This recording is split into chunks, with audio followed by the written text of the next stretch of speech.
हाँ तो बच्चों, आज हम पढ़ेंगे एंगुलर मोमेंटम कंजर्वेशन और मोमेंट ऑफ इनर्शिया के क्वेश्चंस करेंगे हम। तो हमारे पास टॉपिक है एंगुलर मोमेंटम कंजर्वेशन, कोणीय संवेग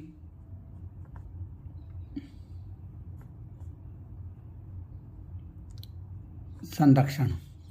एंगुलर मोमेंटम कंजर्वेशन ये क्या होता है बच्चों, ये हमें पढ़ना है।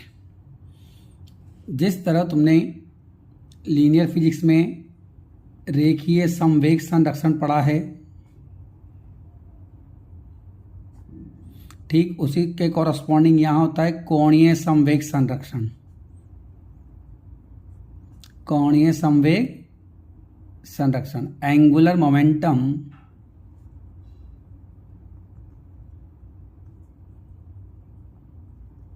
कंजर्वेशन, ये होता है लीनियर मोमेंटम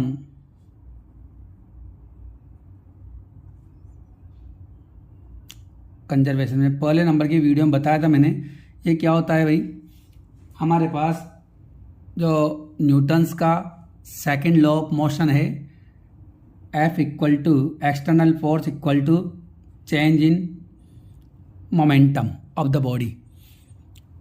इसके कॉरस्पॉन्डिंग यहाँ पर रूल क्या बनेगा, हमारे पास F की जगह टॉर्क आता है और इस लीनियर मोमेंटम की जगह एंगुलर मोमेंटम आता है, dJ/dt। जिस तरह क्या बोलते हैं, एक्सटर्नल फोर्स क्या होता है, rate of change of momentum होता है। ठीक इसी तरह यहाँ क्या बोलेंगे, external torque on the body is equal to the rate of change of angular momentum. इसमें कंजर्वेशन लॉ क्या होता है फिर, इफ F इक्वल टू 0, यदि हम फोर्स को 0 करें तो dP/dt कितना आता है हमारे पास, 0 हो जाएगा। Now P equal to constant, इसे बोलते हैं linear momentum conservation law. In absence of external force linear momentum of the body is conserve, इसे बोलते हैं लीनियर मोमेंटम कंजर्वेशन लॉ। ठीक सिमिलरली हम लोग इसको यहाँ बोल सकते हैं, if external torque on the body is equal to 0 then dJ/dt equal to 0 and J equal to constant. Vector form में बोलो तो ऐसे, तो हम बोल सकते हैं इसका भी क्या बना, if external torque on the body is absent then angular momentum of the body is conserve. ये बन गया हमारे पास एंगुलर मोमेंटम कंजर्वेशन लॉ। क्या बोलेंगे, मैं लिख देता हूं, in absence of external torque angular momentum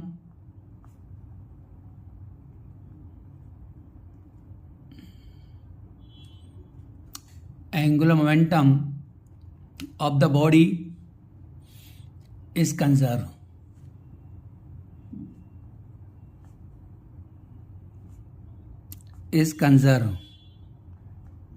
क्या बोलेंगे, बाह्य बलागुण की अनुपस्थिति में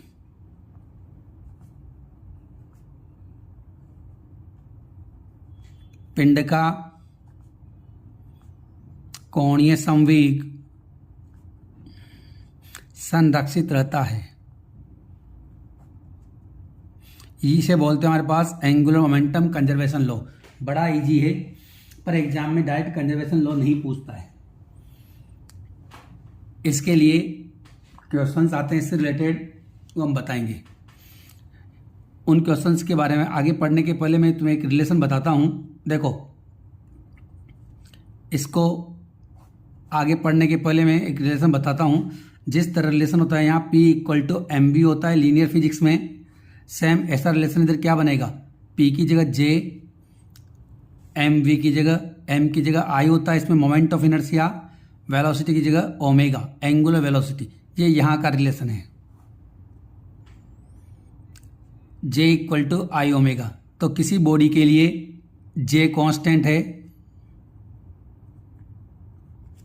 मतलब आई ओमेगा ऑलवेज क्या हो गया, कांस्टेंट। क्वेश्चन कैसे बनेंगे बता रहा हूं तुम्हें।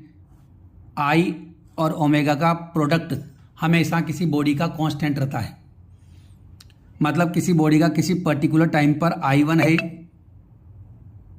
मोमेंट ऑफ इनर्शिया, उस टाइम पे एंगुलर वेलोसिटी ओमेगा 1 है, थोड़ी देर बाद उसकी I2 हो गई और एंगुलर वेलोसिटी ओमेगा 2 होगी, तो I1 ओमेगा 1 इक्वल टू क्या रहेगा हमेशा, I2 ओमेगा 2।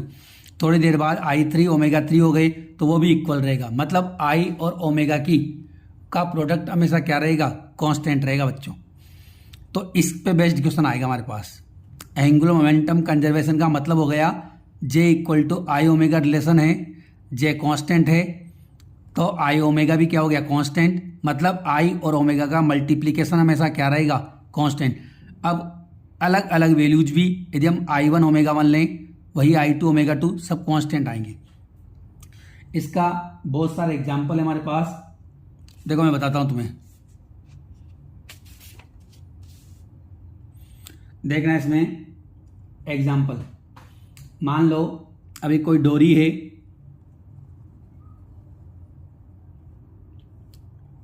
यहां से हमने इसमें एक पाइप में, ये पाइप है, इसमें से डोरी निकाल ली, ऊपर पत्थर बांध दिया इस डोरी के यहाँ पर एक, और इसको रोटेट करें, घुमाते ना बच्चों, यूँ करके हम यूँ घुमाते हैं, ये पेन घुमा रहा हूँ ऐसे में। तो ऐसे हमारे पास एक पाइप ले लिया, उसमें डोरी बांध दी और इसको हमने इधर वाले पार्ट को हमने पकड़ लिया और इसको घुमाएंगे तो ये यूँ घूम रहा है, मान लो आई ओमेगा कांस्टेंट कैसे होता है ये बता रहा हूँ मैं तुम्हें। देखना इस टाइम पर हमारे पास जब इस वाले पार्ट को हम, ये डोरी है जो, इसको थोड़ा खींच लें, लंबा कर दें, इस वाली डोरी को छोटा कर दें, मतलब इस केस में हमारा पत्थर हम छोटा कर दिया, पाइप में से डोरी थोड़ी बाहर निकाल ली धागे को, तो इसका साइकिल क्या हो जाएगा, छोटा हो जाएगा घूमने का। तो अब इस कंडीशन में देखना बच्चों, इस कंडीशन में I1 ओमेगा 1, I1 तो इस वाले एक्सिस के कॉरस्पॉन्डिंग इसका मोमेंट ऑफ इनर्शिया इस बॉडी का, ओमेगा 1 इसके घूमने की एंगुलर वेलोसिटी। इस टाइम पर क्या हो गया, I2 ओमेगा 2, क्या हो गया बच्चों, I2 ओमेगा 2, क्योंकि I2 क्या है, इस वाले एक्सिस के कॉरस्पॉन्डिंग मोमेंट ऑफ इनर्शिया, इसमें इस I1 क्या है, इस वाले एक्सिस के corresponding moment of inertia omega 1 इस टाइम पे वेलोसिटी, ओमेगा 2 इस टाइम पे वेलोसिटी। अब देखना तुम्हें याद है किसी बॉडी के लिए I1 ओमेगा 1, I2 ओमेगा 2 दोनों इक्वल होंगे। अब देखना तुमने देखा इस टाइम पर इस बॉडी का I1 ज़्यादा है, क्यों, I का फॉर्मूला होता है m इंटू आर स्क्वायर, ये m है बॉडी, इसका r बड़ा है तो एम आर स्क्वायर क्या आएगा, ज़्यादा आएगा इसका, मतलब I1 की वैल्यू ज़्यादा है। इधर I2 देखना, वही इसका मास m, वही सेम बॉडी है, बट इसका r हमने क्या कर दिया, डोरी को यहाँ से थोड़ा खींच कर छोटा कर दिया, साइकिल छोटा हो गया। तो जो ही छोटा किया तो I2 क्या हो जाएगा, इसका डिक्रीज हो जाएगा, क्यों, फॉर्मूला क्या होता है एम आर स्क्वायर, इसका r छोटा हो गया तो I2 भी क्या बन गया हमारे पास, थोड़ा छोटा हो गया। इसमें रेडियस बड़ी है, इसमें रेडियस छोटी है। अब I2 बड़ा हो गया, बट तुम जानते हो I1 ओमेगा 1 इक्वल टू क्या होता है, I2 ओमेगा 2। अब इसमें देखना I1 is greater than I2, I1 बड़ा है किससे, I2 से, तो ऑटोमेटिक ओमेगा 1 को क्या होना पड़ेगा हमारे पास, छोटा होना पड़ेगा, ओमेगा 2 को बड़ा होना पड़ेगा, तभी तो दोनों का प्रोडक्ट क्या आएगा, बराबर आएगा। मीन्स ओमेगा 1 क्या हो गया, लेस देन टू ओमेगा 2। तो इसका मतलब क्या हुआ, इसमें जो रोटेशन की स्पीड है ओमेगा 2, इसमें जो रोटेशन की स्पीड है ओमेगा 1, किस टाइम पर स्पीड ज़्यादा रहेगी, इस टाइम पर घूमने की स्पीड ज़्यादा हो जाएगी बच्चों, क्या हो जाएगी, घूमने की स्पीड ज़्यादा हो जाएगी। ये हमारे पास है, मतलब कुल मिला के बात यह है, यदि किसी बॉडी का मोमेंट ऑफ इनर्शिया डिक्रीज कर दिया जाए तो घूमने की स्पीड क्या हो जाएगी उसकी, ज़्यादा हो जाएगी। मतलब हमारे पास कंक्लूजन आ गया, जो कॉम्पिटिशन में क्वेश्चन आता है इसी से टाइप आएगा हमारे पास एंगुलर मोमेंटम कंजर्वेशन का। हम बोल सकते हैं if I decrease then omega is increase. यदि जड़त्व आघूर्ण कम कर दिया जाए तो वस्तु का कोणीय वेग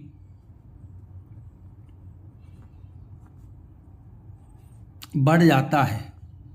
ये हमारे पास एंगुलर मोमेंटम कंजर्वेशन का हो गया। और भी हम एग्जांपल ले सकते हैं। जब कोई पर्सन है, कैसे भी कर सकते हैं हम लोग इस बात को। अगला एग्जांपल है, अभी मान लो कोई मूविंग प्लेटफॉर्म है, ये मूविंग प्लेटफॉर्म है, रोटेट हो रहा है। इसमें यदि कोई पर्सन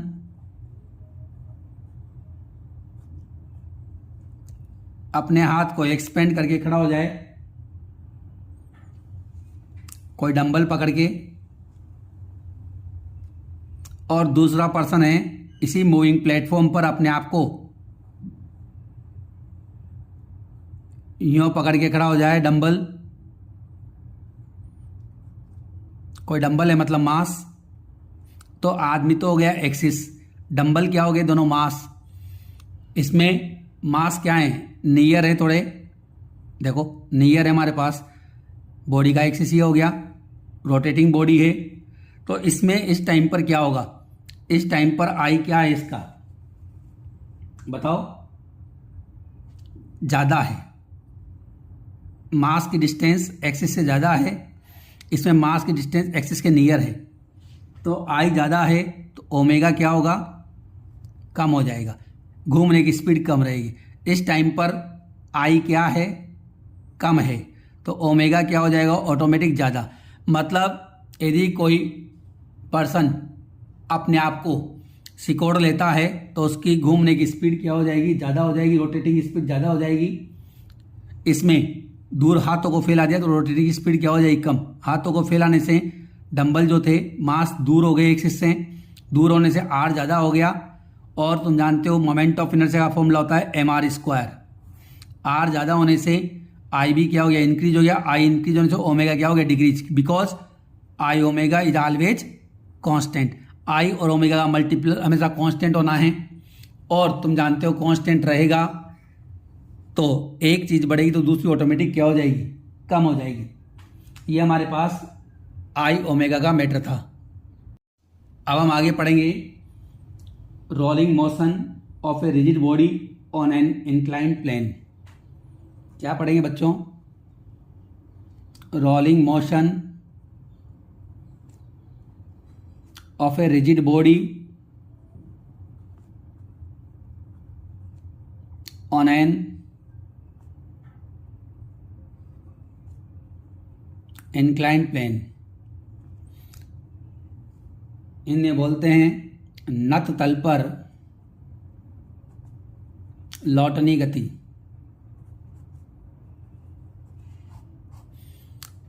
ये बड़ा इजी है। इंक्लाइंड प्लेन का मतलब होता है ऐसा प्लेन, ये कोई मान लो रोड, ये इंक्लाइंड प्लेन है थीटा एंगल पे। हम जब यहाँ पर से कोई चीज़ रोल करते हैं, ये कोई पहिया है, व्हील, इसको हम छोड़ें तो ये नीचे आएगा। इस मोशन को बोलते हैं रोलिंग मोशन, लौटने गति। अब हम किसी भी चीज़ को रोल करें तो उसके लिए एग्जाम में क्वेश्चन पूछा जाता है। हमारे पास एक रिंग है, डिस्क है, सॉलिड सिलेंडर है, सॉलिड स्फीयर है, होलो स्फीयर है। तो इसमें हमारे पास सबसे पहले कौन नीचे आएगा, तो इसके लिए बच्चों क्या करना पड़ता है, हमें के स्क्वायर बाई आर स्क्वायर की वैल्यू फाइंड करनी पड़ती है। किसी बॉडी का के स्क्वायर आर स्क्वायर, के जानते हो, के का मतलब क्या, हमने पढ़ा है लास्ट वीडियो में, इसे बोलते हैं घूर्णन त्रिज्या, radius of gyration.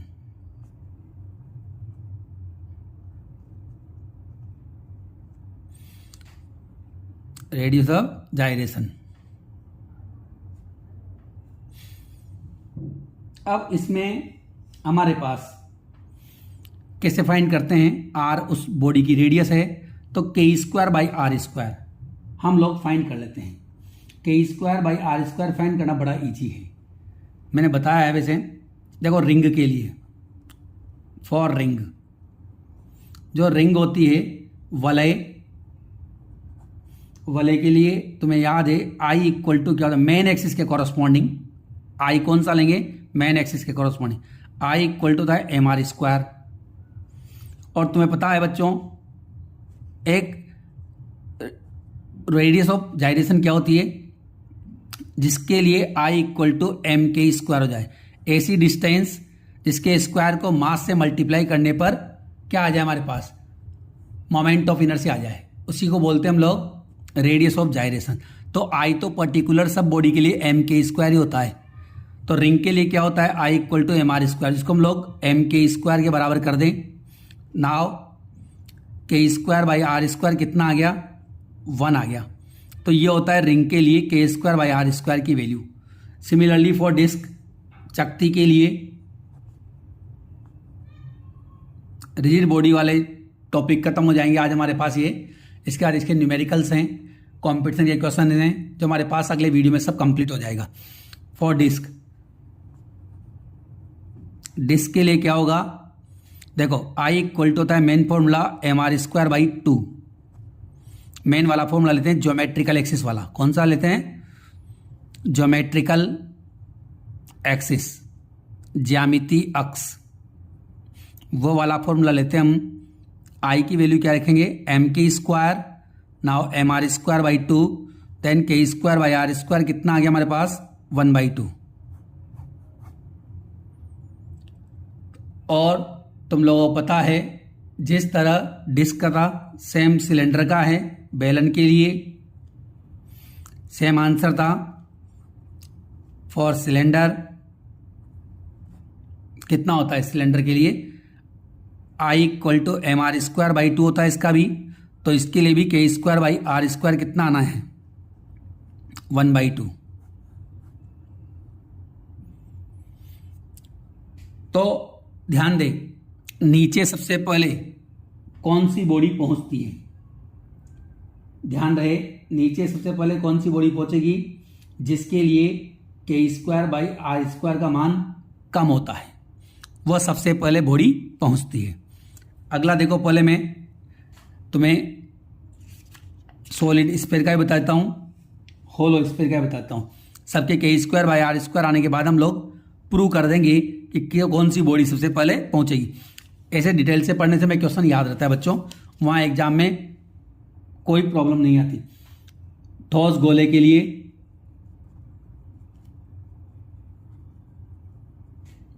For solid sphere, solid sphere के लिए तुम्हें याद है I equal to 2/5 M R square. Now M K square equal to हो गया 2/5 एम आर स्क्वायर।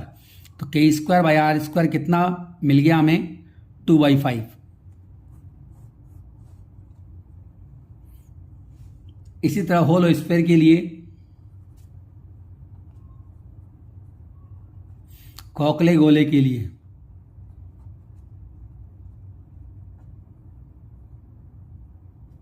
होलो स्फीयर के लिए कितना होता है, आई इक्वल टू होता है 2/3 M R square, 2/3 M R square. ध्यान दे, सॉलिड स्फीयर का 2/5 एम आर स्क्वायर और होलो स्फीयर का 2/3 एम आर स्क्वायर। नाउ इसके लिए के स्क्वायर बाई आर स्क्वायर कितना आ जाएगा, सोल्व करेंगे तो 2/3। अब हम ये चेक कर लें किस बॉडी के लिए M R square, K square by M R square ज़्यादा होता है और किस बॉडी के लिए कम होता है। देखना भाई, सबसे कम किसके लिए होता है। अब मैं एक नोट डाल देता हूं, जिस वस्तु के लिए के स्क्वायर बटे आर स्क्वायर का मान कम होता है, वह वस्तु नत तल पर वह वस्तु नत तल पर सबसे पहले नीचे पहुंचती है।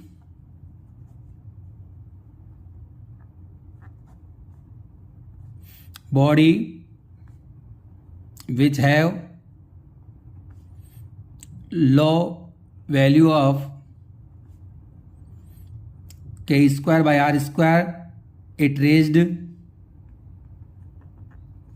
फर्स्ट। सबसे पहले नीचे आएगी बच्चों, ध्यान दें।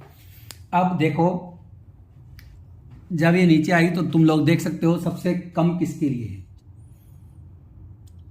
सबसे कम है रिंग के लिए 1/2। भाई देखो रिंग के लिए कितना है 1/2।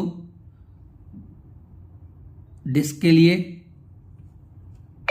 हमारे पास डिस्क के लिए आया था, सॉरी रिंग के लिए 1, डिस्क के लिए 1/2, रिंग के लिए 1, डिस्क के लिए 1/2, सिलेंडर के लिए 1/2।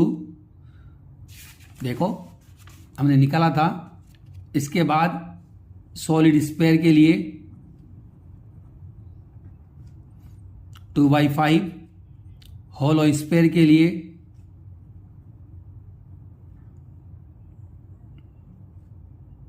हमारे पास होलो स्फीयर के लिए कितना था 2/3। चाहे तो वैल्यू निकाल ले से, पता नहीं चले तो।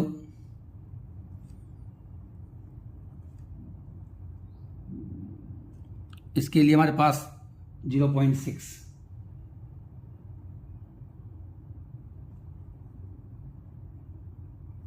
ठीक है। तो 0.66 होता है लगभग ये हमारे पास। अब तुम चेक करो सबसे ज्यादा वैल्यू किसके लिए, तो सबसे बाद में कौन पहुंचेगा, ये फाइनल पहुंचेगी लास्ट में, एंड लास्ट। ये दोनों साथ साथ पहुंचेंगे भाई। क्या पहुंचे बच्चों, साथ साथ, दोनों के लिए बराबर है। सबसे कम किसके लिए, सॉलिड स्फीयर के लिए सबसे पहले पहुंचेगा एट फर्स्ट। ये वाला होलो स्फीयर इसके लिए कितना है 0.66। ये पहुंचेगा सबसे पहले, ये पहुंचेगा, फिर ये पहुंचेंगे, फिर उसके बाद ये पहुंचेगा सेकंड लास्ट।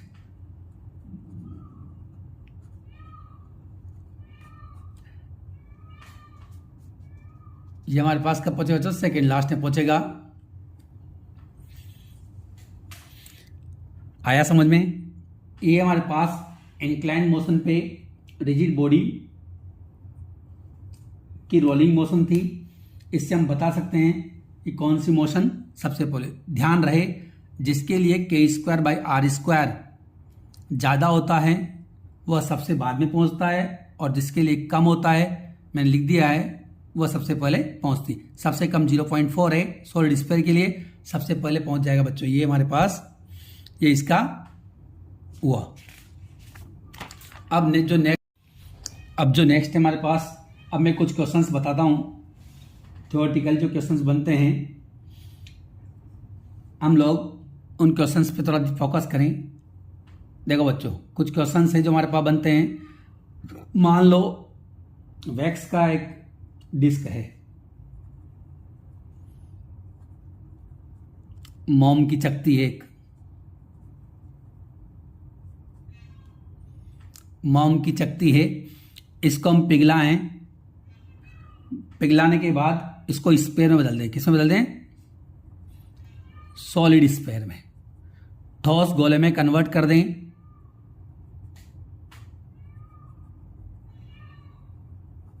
कन्वर्ट करें तो बताओ मोमेंट ऑफ इनर्शिया पर क्या इफेक्ट होगा। मोमेंट ऑफ इनर्शिया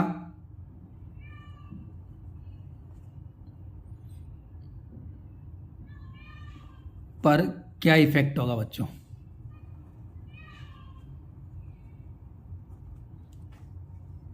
जड़त्व आघूर्ण पर क्या प्रभाव पड़ेगा, हम सोच सकते हैं इसको। देखो भाई जो डिस्क है, डिस्क की आर, ये डिस्क यूं होती है हमारे पास,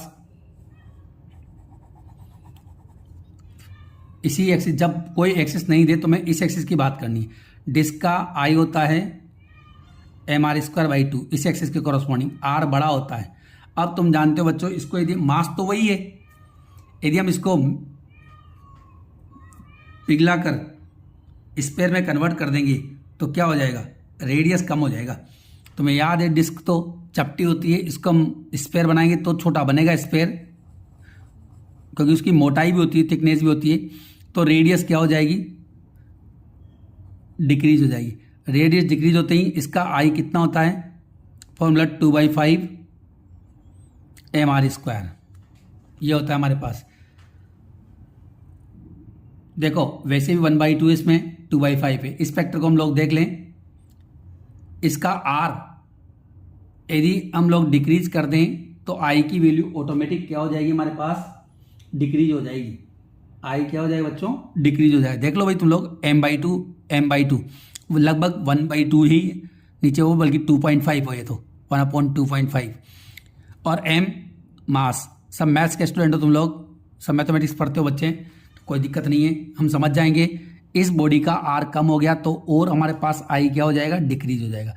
हम बोल सकते हैं क्वेश्चन का आंसर, यदि किसी डिस्क को सॉलिड स्पेयर में कन्वर्ट कर दिया जाए तो उसका मोमेंट ऑफ इनर्शिया क्या हो जाएगा, डिक्रीज हो जाएगा। नेक्स्ट क्वेश्चन देखो, moment of inertia her body का हर एक्सिस के कॉरस्पॉन्डिंग डिफरेंट होता है। तो कौन से, ये क्वेश्चन डायरेक्ट याद रखें, कौन से एक्सिस के कॉरस्पॉन्डिंग किसी बॉडी का मोमेंट ऑफ इनर्शिया मिनिमम होता है। Minimum moment of inertia axis किस अक्ष के सापेक्ष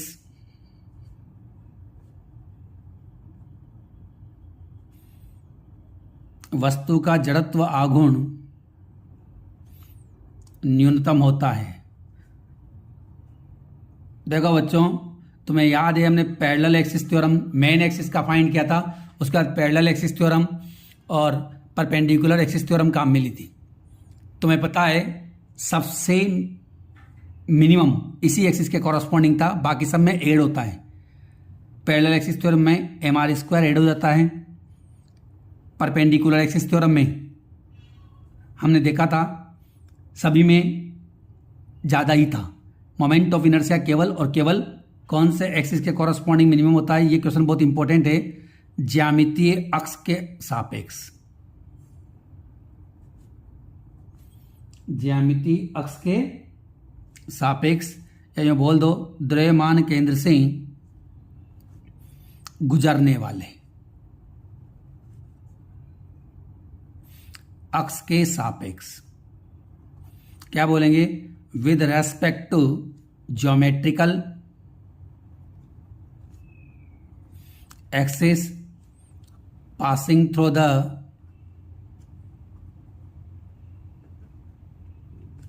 सेंटर ऑफ मास।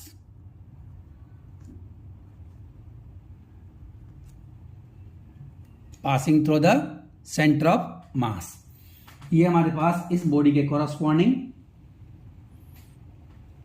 इस एक्सिस के कॉरस्पॉन्डिंग हर बॉडी का मोमेंट ऑफ इनर्शिया क्या होता है, मिनिमम होता है, बाकी सबके ज्यादा होते हैं।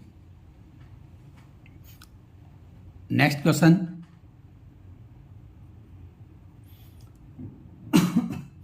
ध्यान दो, एक लोहे की बॉडी है, लोहे की बॉडी, व दूसरी है एल्यूमिनियम की बॉडी। मुझे दोनों लैंग्वेज में पढ़ाना पड़ता है बच्चों, तो समझ जाए हम लोग। लोहे की बॉडी व एल्यूमिनियम की बॉडी में से आई किसका ज्यादा है, आई किसका ज्यादा होगा। सेम बॉडी है, लोहे की बॉडी व एल्यूमिनियम की बॉडी, सेम बॉडीज है दोनों, तो किसका मोमेंट ऑफ इनर्शिया ज़्यादा होगा बता सकते हैं। तुम्हें याद है लोहे की बॉडी थोड़ी ज़्यादा हैवी होती है, उसका m ज़्यादा होता है, एल्यूमिनियम की बॉडी का m कम होता है, इसीलिए मोमेंट ऑफ इनर्शिया किसका ज़्यादा होगा, आयरन बॉडी का होगा, एल्यूमिनियम बॉडी का नहीं। ध्यान दें, जो हमारे पास आयरन बॉडी है और वर्सेज एल्यूमिनियम बॉडी, इसका मास क्या होता है, ज़्यादा होता है, इसका मास क्या होता है, कम। तुम्हें याद है mr² क्या आएगा ऑटोमेटिक, इसका ज़्यादा आएगा, इसका mr² क्या आएगा, कम आएगा, देंगे तो हम क्या बोलेंगे, आयरन बॉडी का हमारे पास मोमेंट ऑफ इनर्शिया ज़्यादा होगा। ऐसे हमारे पास क्वेश्चंस बनते हैं एग्जाम में, क्योंकि लैब असिस्टेंट का एग्जाम है। लैब असिस्टेंट एग्जाम में ऐसे टेक्निकल बेस्ड क्वेश्चन भी पूछे जाएंगे। सभी लोग ध्यान दें।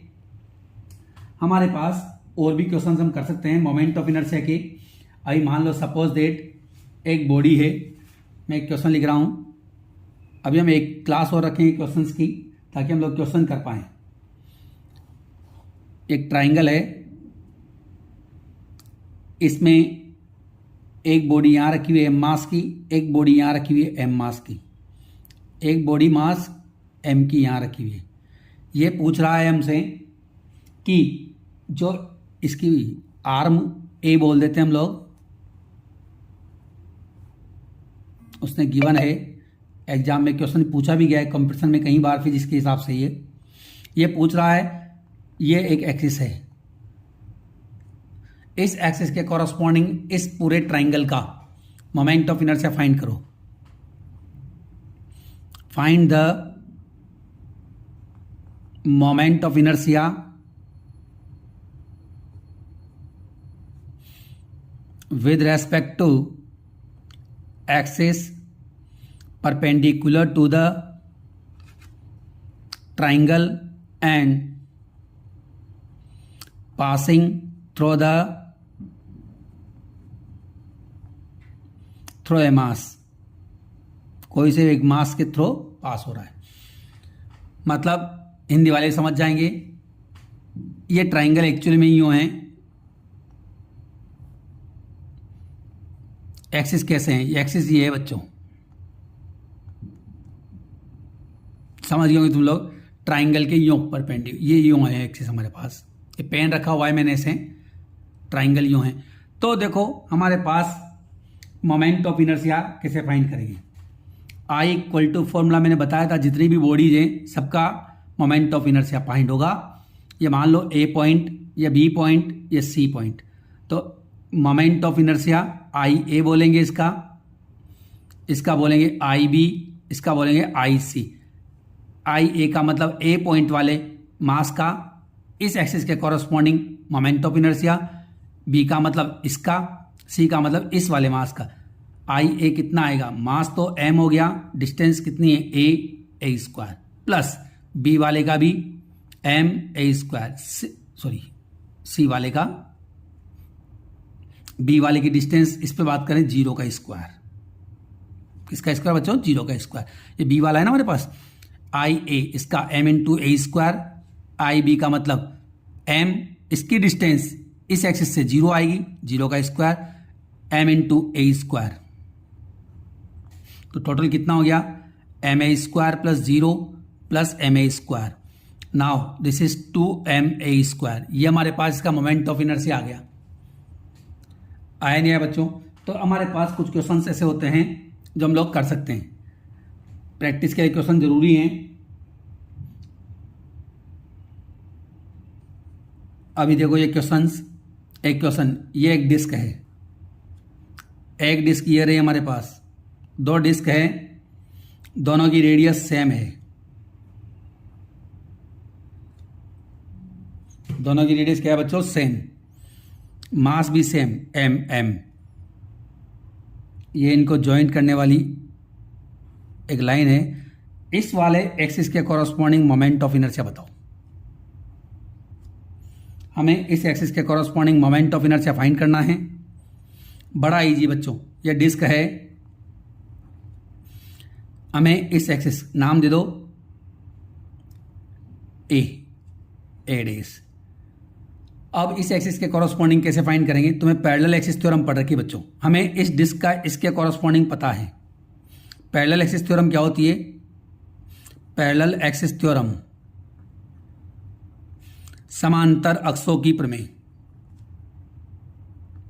अक्षों की प्रमेय क्या होती है हमारे पास, I इक्वल टू क्या आएगा, इसका moment of inertia plus m into बीच की डिस्टेंस का स्क्वायर। इसको भी हमने r दे रखा है क्वेश्चन में, कॉम्पिटिशन जो क्वेश्चन आया था बीच की डिस्टेंस 2r थी, तो I इक्वल टू कितना आ जाएगा, इस डिस्क का डायामीटर के कॉरस्पॉन्डिंग, ये क्या है इसका डायामीटर व्यास, तो कितना आएगा, डिस्क का होता है mr स्क्वायर बाई 4 इस डायमीटर के कॉरस्पॉन्डिंग प्लस m इंटू बीच की डिस्टेंस स्क्वायर। ऐसा नहीं है इस डिस्क का कुछ करेंगे, वो बच्चों समझाने वाली बात है, एग्जाम में बेवकूफ़ बनाने वाली बात, दूसरी डिस्क दे रखी, इससे कोई मतलब नहीं है, किसी भी एक डिस्क से फाइंड करना है क्योंकि एक्सिस ये है हमारे पास। तो I इक्वल टू आ जाएगा 5/4 mr square. Now question is over. हम इसके बाद के नेक्स्ट वीडियो में ही रिजिड बॉडी के क्वेश्चंस करेंगे भी, और जो कि कंपटीशन में आ सकते हैं हमारे पास। ध्यान रहे, ये क्लास बहुत इंपॉर्टेंट है, ध्यान से पढ़े सब लोग और आपको सक्सेस ज़रूर मिलेगी फिर।